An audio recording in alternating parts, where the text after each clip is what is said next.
Hello everyone, this is Latasha Blanton from the Real South Africa Travel and Tourism. And you're going to have the opportunity to travel with Phil Scott to sunny South Africa.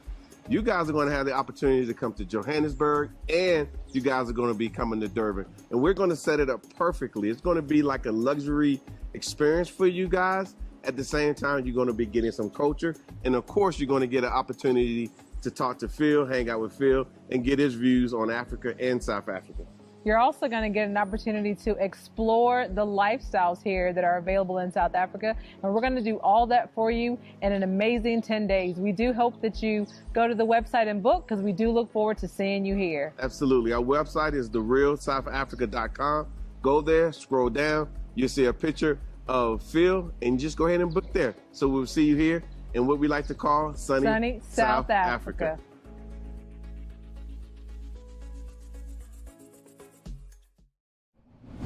Last week, during a town hall in Iowa, former President Donald Trump spoke about the migrant issues and what he would do about it once he becomes president again. Check it out.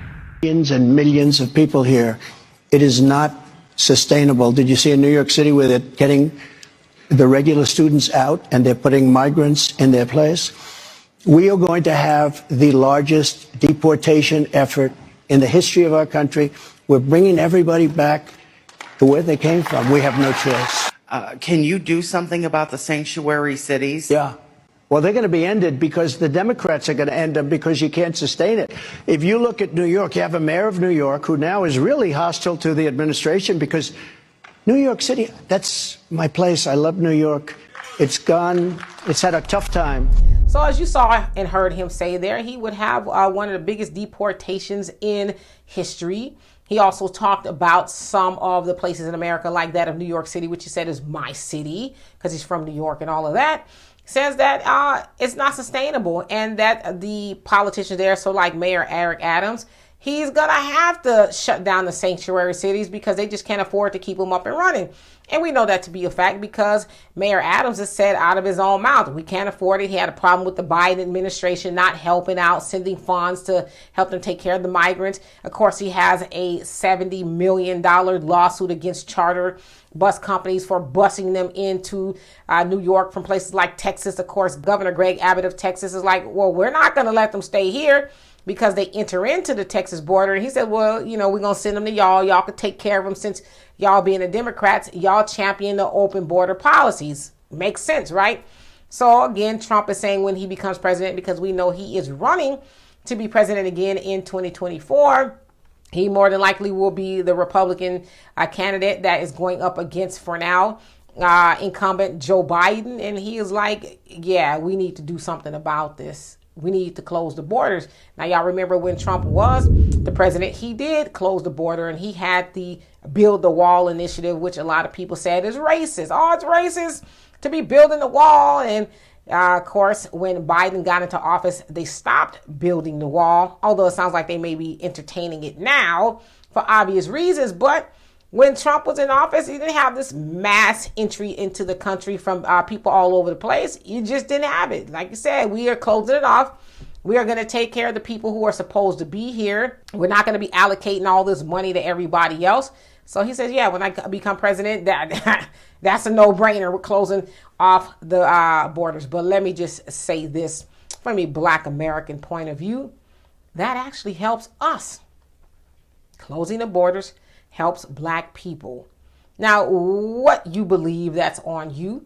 But do y'all think that the migrants are coming over here to lock arms with Black people, to help champion the things that Black people have been asking for, like reparations, a hate crime bill, police reform, and all the other stuff we're asking for? Do you think they're coming over here to say, okay, we're going to lace up our boots and we're going to help y'all get those things? They're like, no. In fact, we are going to only benefit from the way y'all have been voting. Y'all Black people have been voting for Democrats for a very long time, and the Democrats actually help us with their vote. So they're not going to come over here and help us get something. They're going to come get what we've been asking for. Because if you ask me, the migrants are getting some form of a reparations, whether they're getting housing, they're getting money, they're getting food, they're getting a whole bunch of stuff driver's license, social security. They're getting that stuff. That's some form of a reparations. Now, nothing necessarily was done to them, but they're getting some form of money, and we're asking for reparations for the things that has been done to our ancestors and that are continually being done to us.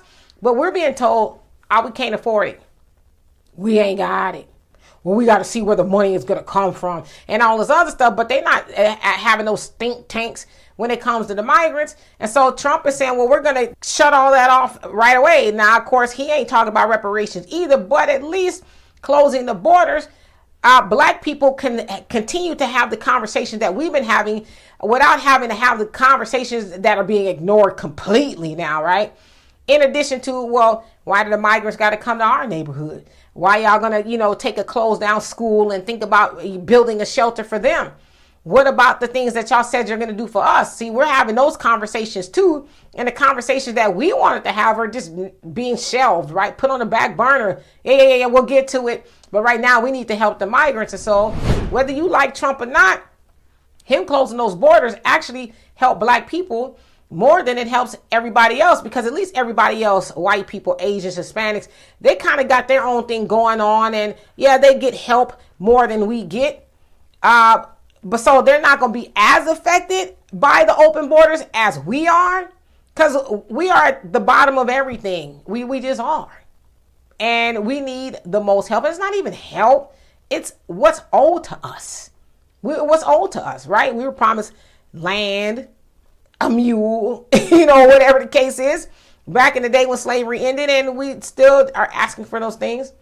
And so closing those borders, we can also start to have conversations again that benefit us. Because if you ask me, before this migrant situation really took off, at least some of the states and cities were saying, okay, let's convene these little reparation boards and committees and stuff. But now you ain't hearing nothing at all. Nothing. Now, I know in New York, they're talking about, well, we're going to have, form a committee. In Chicago, they're talking about going to form a committee. But yet they're going to spend a lot of money to form these committees and have these think tanks. But none of them are talking about, okay, we're definitely going to give reparations, right? We're definitely going to give it. But how much? They're not having those conversations. They're playing in the faces of black people, pretending like they really want to do something. But now they're really having more conversations about the migrants than they're having anything about black people. So, yeah. Closing the borders is going to help black people. So anyway, before y'all leave, if y'all can do me a favor, go to africandiasporanews.org and invest in the app that we have built specifically for you. That way you can get the information the way we want to give it to you without any censorship at all. And in the meantime, if you can please do me a favor, subscribe to this channel and my channel, The Demetra Kaye Show here on YouTube. I would